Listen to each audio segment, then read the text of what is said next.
The Federal Reserve has signaled it's going to cut rates further. And of course, it's already cut 25 basis points. If you're the Fed, how do you not disappoint investors given what the market's priced in?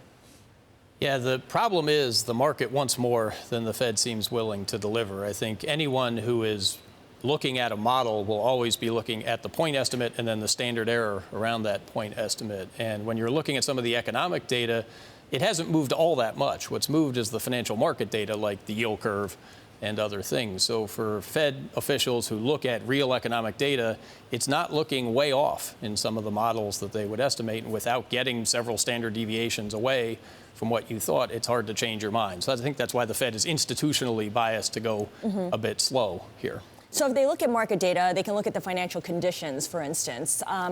Would a 50 basis point cut change financial conditions to a point where they'd say, OK, that's enough, we've done what we need to do? I don't know that we know that even. I think it would go quite a bit in that direction. But what does the market expect after 50 basis points? And I think the Fed wants to be careful to not lead the market further than they're willing to go, especially with some of these conferences where there could be a lot of topics discussed. So it's a situation that's set up to disappoint this week. But Don, how problematic is a higher dollar? And is that the lens that we should be looking at Fed with?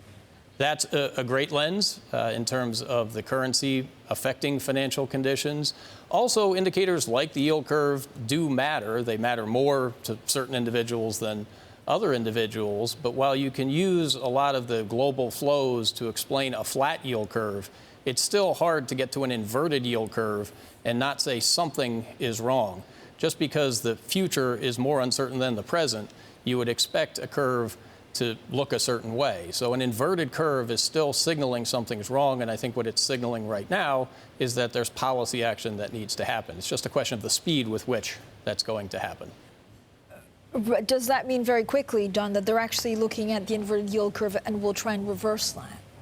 So they're certainly looking at it. It's a signal. It's not the only signal.